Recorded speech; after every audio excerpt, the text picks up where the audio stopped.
We interrupt this program to bring you an important Wayfair message. Wayfair's got style tips for every home. This is Nicole Byer, helping you make those rooms flyer. Today's style tip: when it comes to making a statement, treat bold patterns like neutrals. Go wild! Like an untamed animal print area rug under a rustic farmhouse table from Wayfair.com. Ooh, fierce! This has been your Wayfair style tip to keep those interiors superior. Wayfair, every style, every home.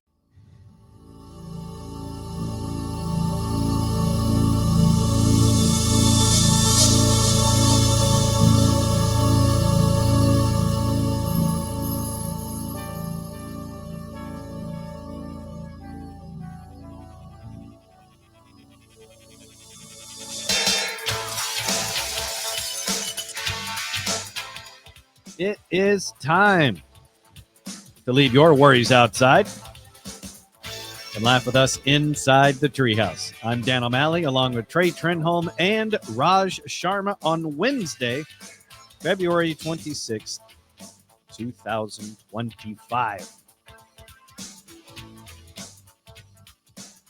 I am sad to announce, or maybe happy to announce, I'm not sure, but I need to announce something.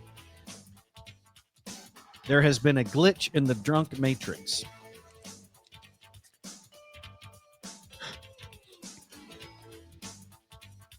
A man in Washington State got 2 DUIs in 2 consecutive nights after crashing his car in the same intersection at the exact same time, with police dispatched at 9:47 p.m. both nights, and yes, the same 2 cops arrested him both times. Look, I can handle the occasional coincidence, but this seems to be way too extreme to be purely coincidental. He needs to find a bar closer to his house. Drink at home. It doesn't, I mean, it does not sound real. Clearly, this man had a schedule.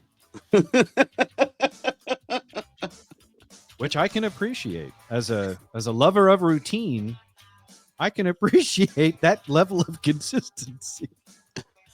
2 DUIs on consecutive nights at the same place at the exact same time with the exact same arresting officers. I mean, while illegal and very bad, I must also give you a little bit of a tip of the hat for consistency. And I have to also wonder, had he been allowed to leave after the second one, would it have happened a third time? Like, you would think the trifecta, right? Did they let him go the first one and then they arrested him second one? Yeah. Oh, wow. A woman called 911 last Sunday at 9:47 p.m. after a man crashed into her parked car. She said he seemed drunk, and he was. A breathalyzer clocked him at 0.31, almost 4 times the legal limit. Oh, yeah. Police arrested him, and he was released the next day. Then, a few hours later, he did it again in the same spot at the exact same time. Police were dispatched to the same intersection at 9:47 p.m. again. The only difference was he did not hit a car this time. This time, he crashed into a tree stump in somebody's yard. And the same 2 police officers that arrested him Sunday night arrested him on Monday night after he blew a .3, just 1/100th away from the .31 he blew the night before. The judge upped his bail to $50,000, and the sheriff posted about it on Facebook. He said he's not sure duplicate crimes like that have ever happened in the history of modern policing. Yeah, that's effort. I got to give this guy credit. 0.3. Yeah. I mean, my mom always said, if you want to do something, be the best at it. This guy clearly is. Yeah. What kind of car does he have? Great question. He hit a parked car and then a tree stump and apparently can drive away. Like, I want to know what make and model this is. He That's didn't a even let reliable a car. he didn't even let a night in jail, disrupt his routine. Mm-mm. That is, yeah, he's hell bent on getting drunk. That guy needs help. Like that's the guy who you don't arrest him. You need a rehab of some sort. You can't keep getting 0.3 hammered every single day. You'd think. Yeah. But if given the opportunity, he might. Does he not have the Uber app or Lyft or anything else? Well, everything costs more in Washington State. Oh, yeah. I'm going to the original source news story. This is on Cairo 7, which I believe is an ABC affiliate in Washington. The Thurston County Sheriff's Office arrested the same man for driving under the influence 2 nights in a row. Deputies say he crashed the same car at the same intersection on both days at the exact same time. On February 16th, 9:47 p.m., deputies were called to a crash at an intersection in Olympia. A woman called 911 to report a man had crashed into her parked car and he appeared drunk. He then blew a .31 in a breathalyzer test when deputies arrived, which is nearly 4 times the legal limit. He was arrested and booked into jail. He was released the next day. On that day, February 17th, again at 9:47 p.m., the same man crashed at the same intersection, this time into a yard where he hit a tree stump. When deputies arrived again on scene, the man blew a .3 on the breathalyzer. The man was arrested once again and bail was set at $50,000. Same car, same intersection, same arresting police officers, almost the same exact breathalyzer results. Mm-hmm. Was there a groundhog in the passenger seat?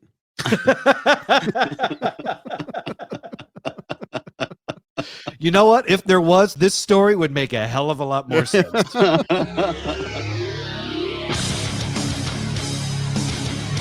You're listening to the Treehouse. Visit us online at treehouseonair.com. If you love guns or hunting, you're going to love Defender Outdoors. Defender Outdoors Shooting Center is 43,000 square feet of guns, gun range, and gun fun. Firearms, ammo, apparel, accessories, and more. Have a bachelor party, birthday, or team building event? All-inclusive packages available for endless entertainment. Training classes are added weekly, and private instruction is always available. Come see why Defender has been voted the best gun range in North Texas 5 years in a row. Visit us at defenderoutdoors.com. Defender Outdoors. Are you a defender? You have unread texts from Golf Buds. Would you like me to read them? Yes. Okay. Johnny says, what are the nicotine pouches you had on the course? Walker says, 8 milligram on nicotine pouches. Billy says, I love the mint one. I like that one. Walker says, me too. By the way, you both stink at golf. LOLOL. Come on. Carry on nicotine pouches. Shop now at onnicotine.com/group text. Warning, this product contains nicotine. Nicotine is an addictive chemical.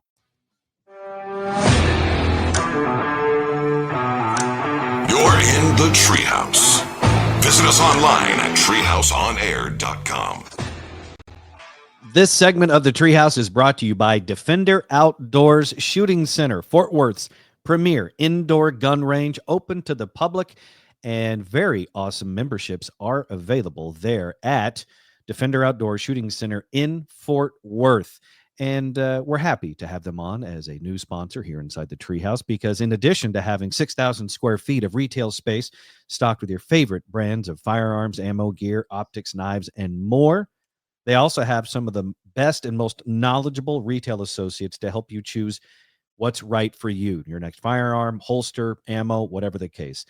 All available to you when you shop at Defender Outdoors. And be sure to use the code Treehouse. Use our code Treehouse and get exclusive discounts when you shop in-store and online at Defender Outdoors, defenderoutdoors.com. I'm Dan O'Malley, along with Trey Trenholm and Raj Sharma, with you inside the Treehouse today.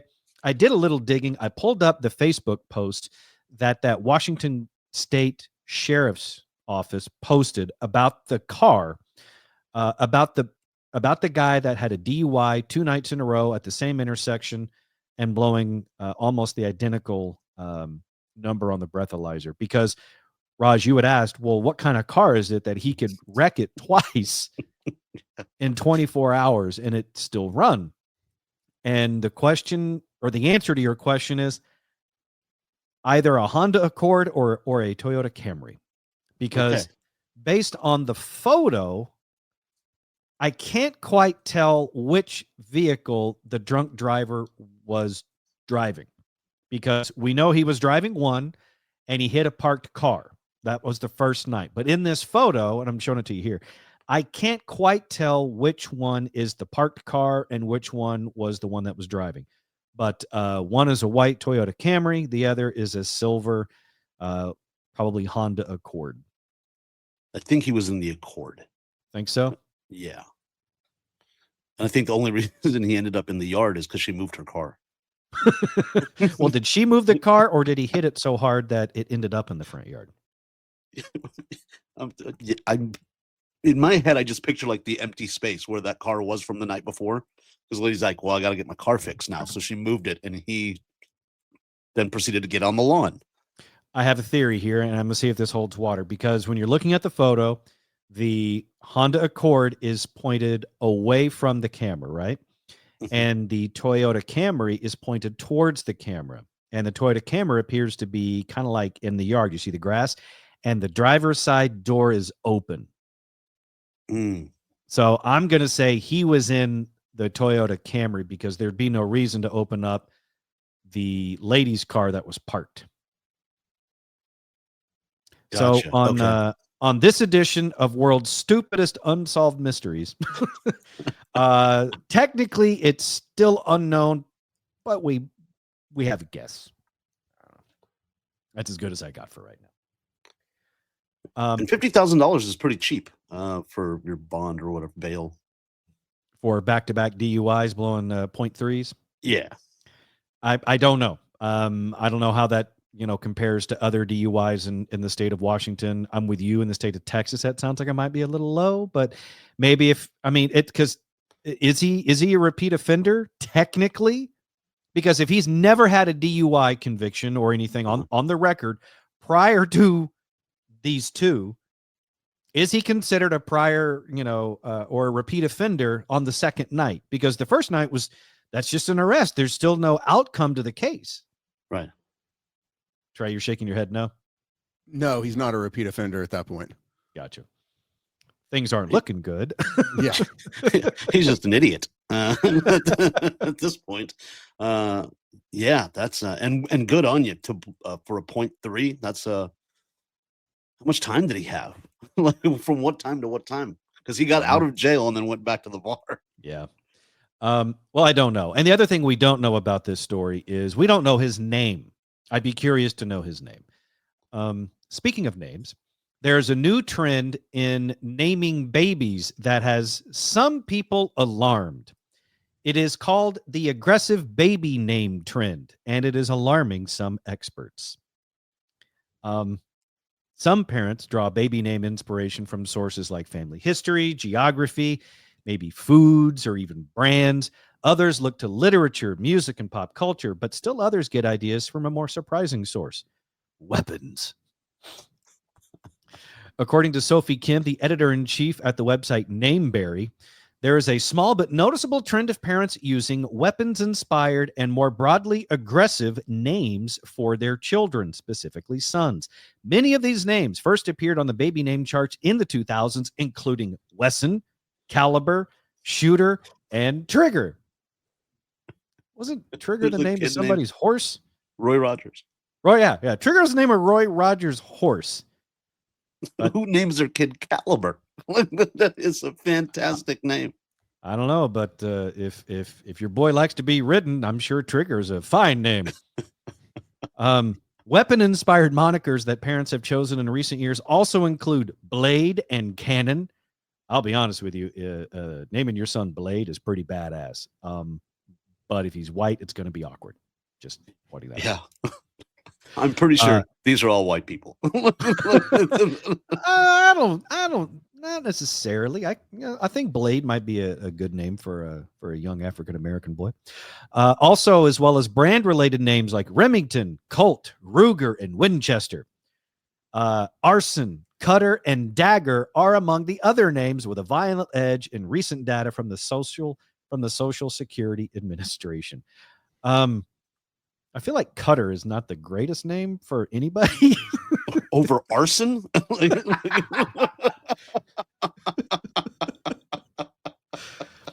Look, there is some history involved in this. This is not a completely brand new thing. There are weapons-related names that are peppered throughout history, like, say, a name Archer. Archer is a more accepted name now. It's even a fun cartoon character name, but that's an archer from war, guy with a bow and arrow.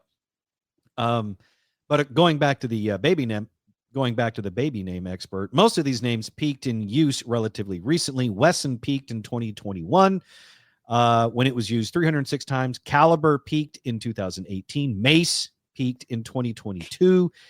Dagger also in 2022. But some of these experts don't think this trend is over yet. Mace peaked in 2000.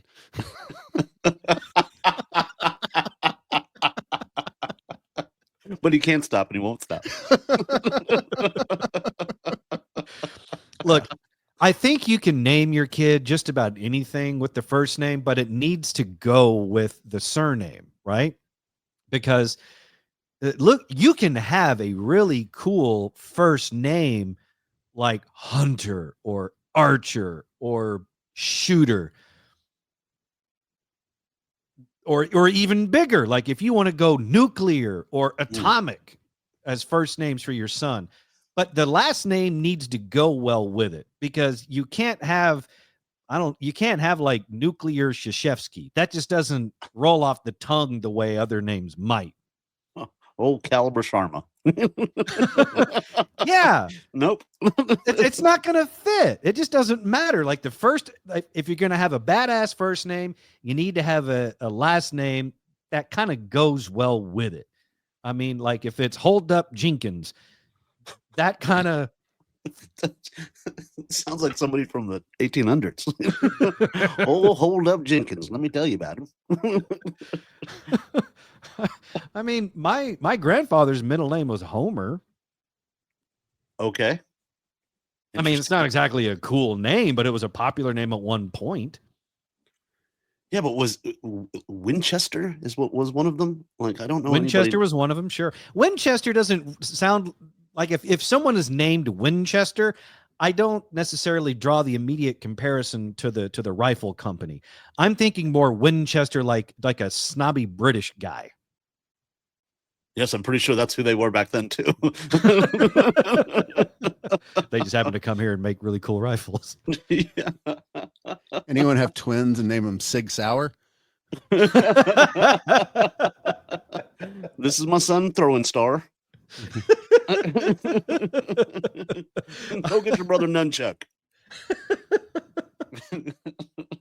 And I think you're right, Trey. You could have a whole little family. You could have little Sig and little Sour and Glock. Yeah.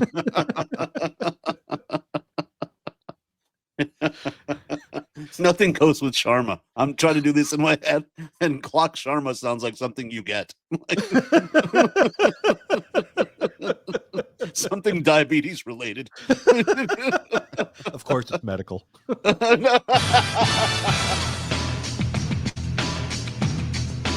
You're listening to the Treehouse. Visit us online at treehouseonair.com.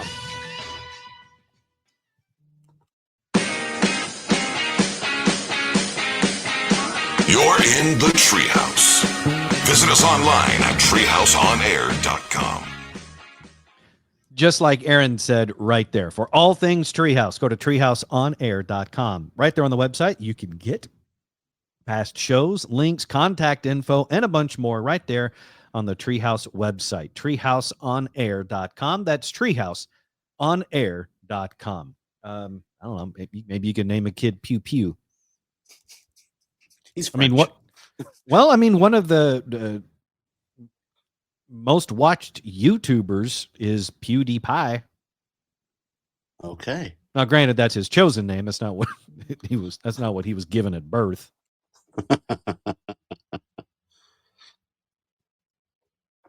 But again, I feel like the last name needs to match with the first. I mean, there is a Shooter Jennings. I mean, that's a like a rock rap country guy. Shooter McGavin. Classic. Buckshot. Buckshot. Yeah, that's Buckshot? what I'm naming my child Buckshot. Yeah. I wouldn't do that because his nickname, because he's going to get a really unfortunate nickname in middle school. What would that be? Backshot. And the kids will do finger guns when they say, "Hey, backshot, pew pew."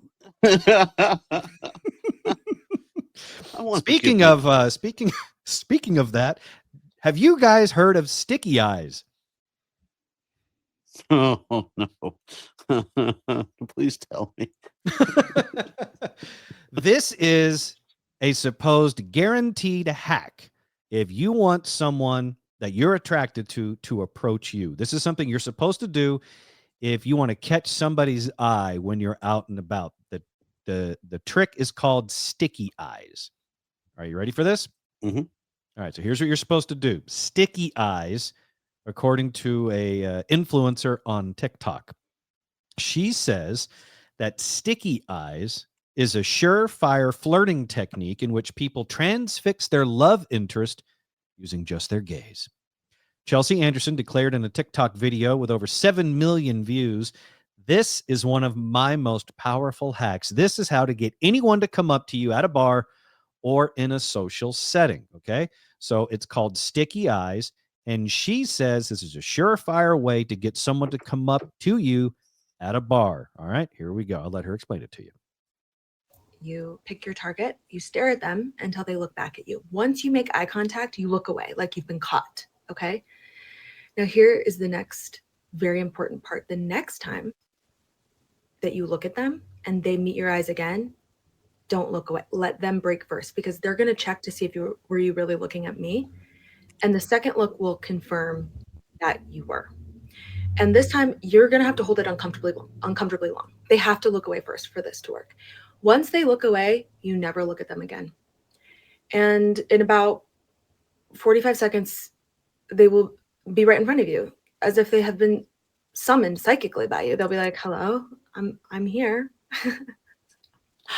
You guys, I swear to God, this works. All right. She swears to God that it works. Yeah. She doesn't look crazy at all. Just enough. She's also hot. Yeah. I'm just saying. She's got enough. She's got a little dead behind the eyes, though. Again, so to reiterate, the first step to sticky eyes, she says, is to make eye contact with the person you have the hots for. Once you've got each other in your sights, you as the instigator should immediately look away like you've been caught. That will hook the target. The next time you look at them and they meet your eyes again, do not look away. Let them break eye contact first, because they're going to check to see if you are still looking at them. And the second look will confirm that you were. That's when you play hard to get. And she explains that once you look away, you never look at them again. And in about 45 seconds, they'll be right in front of you. So there you have it. The new hack to try when you're out and about trying to catch the eye of someone that you're attracted to. Sticky eyes. Also, It clearly helps if you're attractive, because I don't know if sticky eyes is going to work if you're ugly and one of your eyes is on the side of your head. That's right. Cross sticky eyes probably doesn't work. Lazy sticky eye doesn't either. Yeah, because unless you want two people to come over within 45 seconds, that's not a bad. Maybe that's the advantage of having a lazy eye. Because in that way, that eye's not lazy. Now it's a party eye. You're ready to kick it with the two people that inevitably come over. I will try this. You're going to try it? See if it works. Yeah. It seems really creepy. Yeah. Again, if you're a girl, you can get away with it. If a guy, I feel like, you're going to get some kind of Warning. Yeah, if you're a guy and you try sticky eyes, you're going to end up in sticky cuffs. It does remind me of the one time, and I can't remember if, Raj, you were the one that told me this, or if I saw it in a movie and I'm just confusing it with real life. But there was one guy who had a tried and true hack to get a lady's attention at a bar. And what he would do is he would go up next to them and take his eye out of his head, which was fake, stick it on a bar or whatever, and say, "I've got my eye on you." Does this sound familiar, Raj? Yes. Okay. Yeah, that's I was the one who told you that. It was my buddy's uncle would take his eye out. Like anybody that goes home with that guy, like, that's grosser than bathwater. Like, that's just like, it's so gross. But yeah, he would take his eye out, but like he'd put it in his drink. Sometimes as well, yeah, and he'd like lick it and then put it back in his eye. And I was like, that's the part of the story I left out because I thought I was misremembering it and adding grossness to it that didn't exist originally. But you're saying that is accurate. So he would take the eye out of his head, stick it in his glass, and tell a lady, "I've got my eye on you," and then he'd take it out of the glass, lick it, and pop it back in his head. Look, that may work. It may work, but you have to find a very specific type of woman who's into a very specific type of fetish. That works at the VFW. Like that's the only place that's working.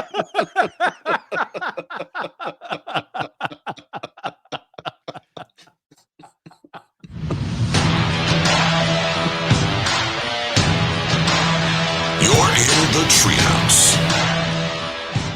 Visit us online at treehouseonair.com.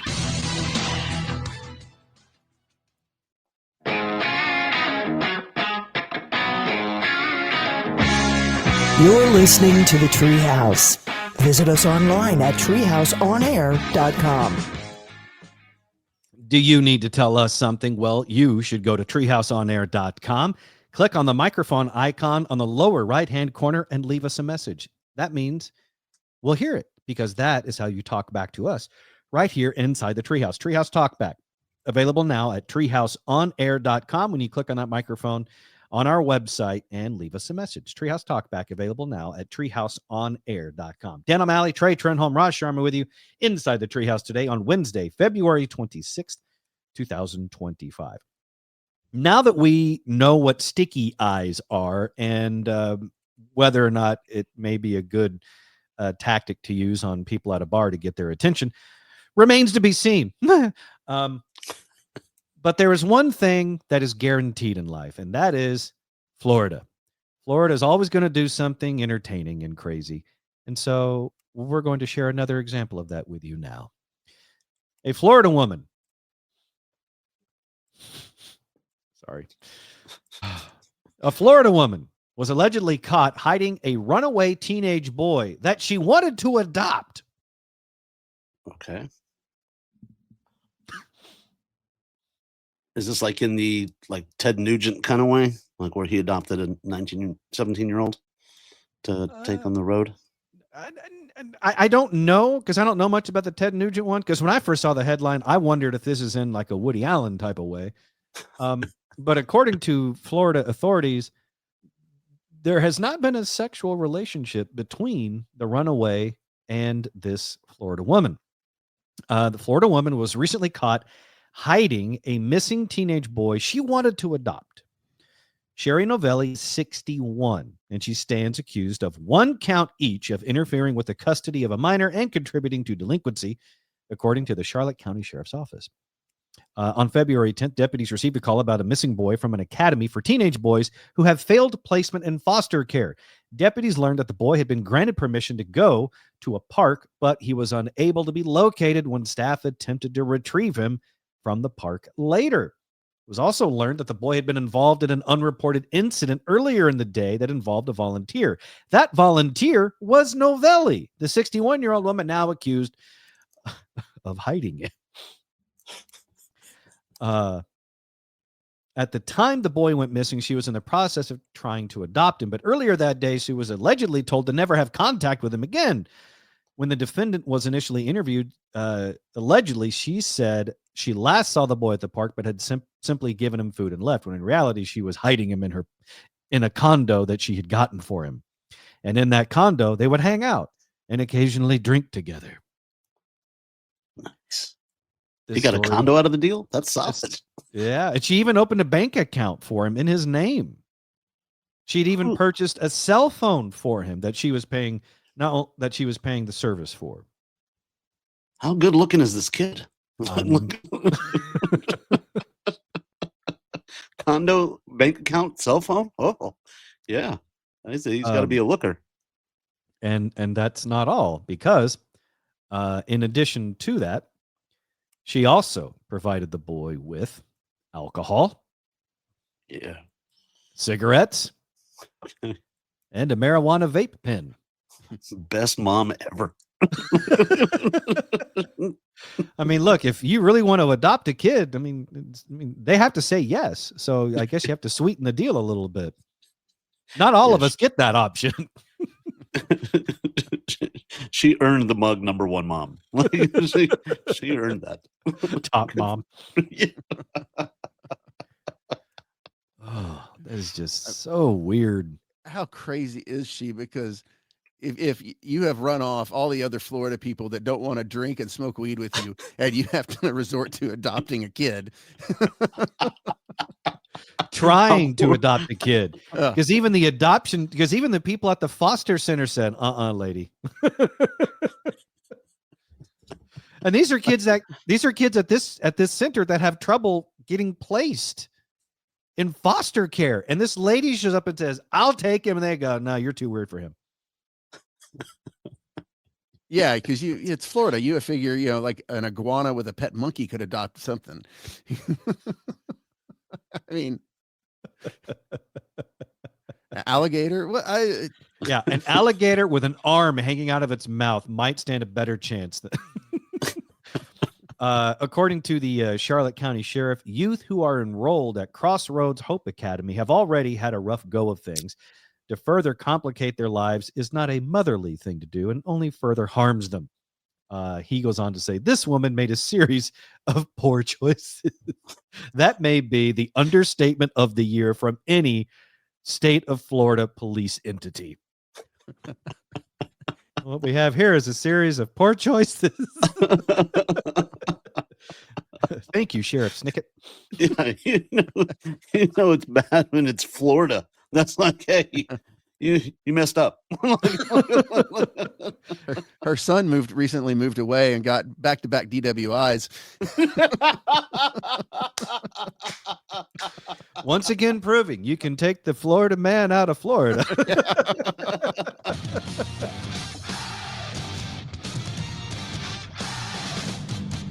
You're in the Treehouse. Visit us online at treehouseonair.com.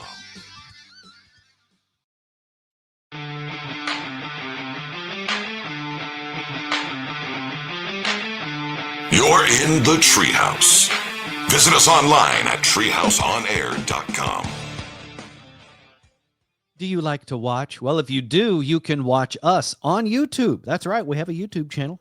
Just search for The Treehouse Show on YouTube or go directly to our channel, youtube.com/@treehouseonair. That's youtube.com/@treehouseonair to like and subscribe to our Treehouse Show YouTube channel. I'm Dan O'Malley, along with Trey Trenholm and Raj Sharma on Wednesday, February 26, 2025. Let's celebrate today with some birthdays. Taylor Dooley turns 32. Taylor Dooley is 32 today. Taylor played Lava Girl in Shark Boy and Lava Girl. Okay. Teresa Palmer turns 39. She played the blonde from the Point Break remake. I have not seen the Point Break remake because I'm still holding a special place in my heart for the original. Yeah. Now, I realize this gets said a lot and it's kind of trite. Hollywood just keeps remaking things. But that's kind of what it's always done. Now, Point Break, though, it seems like some of these movies, like the remakes, are happening very close to the original. Maybe that's not the case, because I think Point Break came out in like 91, 92, something like that. And the Point Break remake came out mid 2000s, maybe.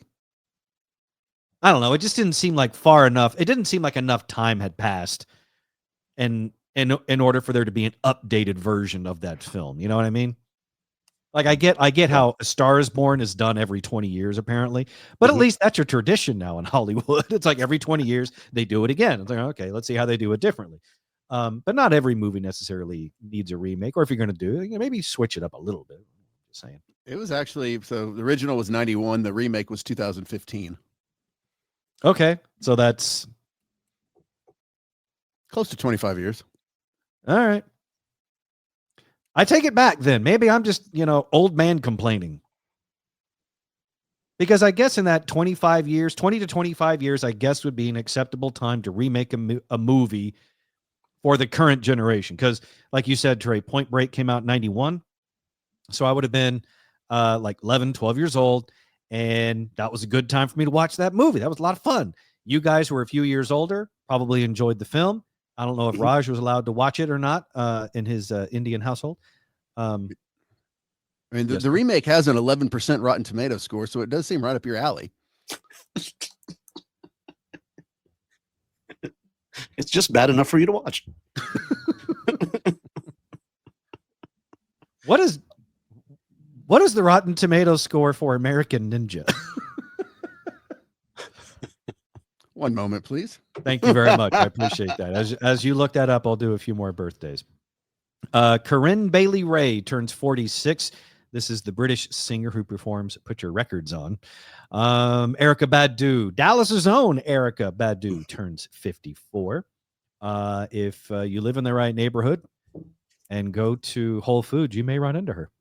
Mark Dacascos is 61. He was Wo Fat on the new Hawaii Five-0, Eric Draven on the TV version of The Crow, and he is the host of Iron Chef America. Mark Dacascos. Also, another film that was a favorite of mine as a kid because it was bad and it had martial arts. Mark Dacascos was the star of the movie Only the Strong, which is one of the only movies to this day I have ever seen that featured the Brazilian martial art of capoeira. Yeah. Interesting. Dan, good. Your question about Rotten Tomatoes. American Ninja had a 0 for its tomato meter. Now, Rotten Tomatoes didn't really exist then, but it had eight reviews and official reviews and 0. But it did have a 47% popcorn meter, meaning the people who actually, the regular people. The people win again. Point Break, the remake, had an 11% tomato meter, being not very well reviewed, and 29% popcorn meter. So technically, it's worse than American Ninja. American Ninja, once again, holding the banner of excellence high at 49% on the audience score. How many times did you vote?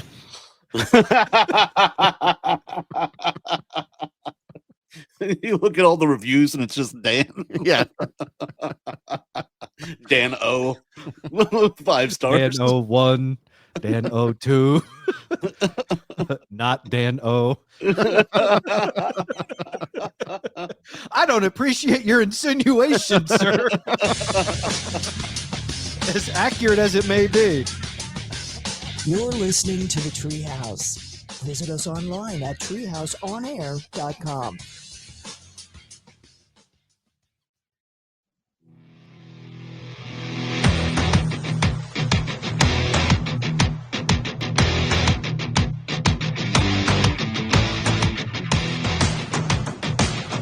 You're in the Treehouse. Visit us online at treehouseonair.com. You can get even more Treehouse when you subscribe to Treehouse Plus. Bonus content and subscriber-only episodes, including video, all available at patreon.com/treehouseonair, Patreon, patreon.com/treehouseonair to subscribe to Treehouse Plus. I'm Dan O'Malley, along with Trey Trenholm and Raj Sharma. A little bit more left to throw at you inside the Treehouse today before we close up. Asteroid, what was the name and number of it? The city killer asteroid YR4. The impact odds on that asteroid has had more ups and downs than a Kardashian in front of a camcorder. And when we first heard news about the alleged city-killing asteroid, it had just a hair over 1% odds of impacting Earth in the year 2032. Then, a short while later, those odds were increased to over 3%. Okay. And just recently, NASA downgraded it to near 0% chances of impacting Earth in the year 2032. It's a serious roller coaster that this impact odds of this asteroid has been on. At one point, when it was at, I think, 3% or 2.8%, the asteroid had a better chance of impacting Earth in the year 2032 than the Dallas Cowboys did of making the Super Bowl next year, according to one sports betting site. According to one sports betting site, the Cowboys' odds to make the Super Bowl next year are 1.4%. Wow. So if you're a Cowboys fan, the good news is chances of the Cowboys making the Super Bowl next year are now higher than asteroid YR4 hitting the planet in the year 2032. So I guess we've got that going for us. Until OTAs, then my money's on the asteroid. I might actually go in on that bet with you, Trey. I want the asteroid to hit that team. Is there any chance that asteroid can hit Dallas? Now, in the past couple of weeks that I've been following asteroid YR4, I've been being hit with other NASA-related news and information. And there was one story from like a year and a half ago that I had completely missed, because apparently on the International Space Station, there was a controversy that one of the astronauts had eaten a tomato. But fortunately, a few months later, after this astronaut had left the International Space Station, a new crew inside the International Space Station found the errant space tomato, putting the controversy to rest from space. The astronaut is Frank Rubio. He made history as the American with the longest space flight, but he also became the prime suspect when a tomato went missing on the International Space Station. They're not supposed to have tomatoes in space. His 371 days in orbit made him the American with the record for the longest space flight. But before he departed the space station on board an Earthbound capsule, he developed a little notoriety among his colleagues. When Rubio's share of a tomato harvested in March aboard the space station went missing, the 47-year-old astronaut naturally became suspect number one. It took months, but his name has finally been cleared. Crew members aboard the station took part in a live-streamed event to celebrate the International Space Station's 25th anniversary back in 2023. Toward the end of the conversation, astronaut Jasmine Mugbeli came clean about a recent discovery, saying, "We might have found something that someone had been looking for quite a while." All the crew members started to laugh, and she said, "We found the tomato." Is that like a nickname for something? Or is it No, I think it's legitimately a tomato. No, it's a legitimate actual tomato. As part of the Veg 05 experiment, astronauts were asked to eat tomatoes grown under different light treatments and rate them based on factors like flavor, texture, and juiciness. And I guess they thought he had consumed one too many of them. Maybe he Maybe they thought he ate the control tomato. I don't know. But then they found it, and then they were sending it back on the next return flight to Earth for further analysis. So good news. They found the missing space tomato. And also good news that we're not going to get hit by an asteroid in 2032. That's taxpayer money right there, buddy. That's at its finest. Although they have an opportunity to do something really, really fun on the International Space Station, just start peppering us with all the tomatoes. That's just a weird thing to want to do in space. Like, how it just seems like they were bored. Like, what else can we do? Well, let's just see how vegetables taste in space. Like, it all from the outside looking in, it all does sound ridiculous and stupid. But there are reasons for everything that NASA does. Because if we think about it, if we are to truly go explore space, we're going to need to eat stuff. And we want to be able to eat stuff that's not all freeze dried. And if you can grow a tomato on your spacecraft, you at least want it to taste good, right? So they do various tests and testing, space tomatoes for flavor and juiciness, I guess, makes sense. Just a really odd thing to want to do in space is specifically tomatoes. I'm sure they've done it for a number of fruit and vegetables. That's weird. Okay. Although I hate to ask what happened to the cucumber.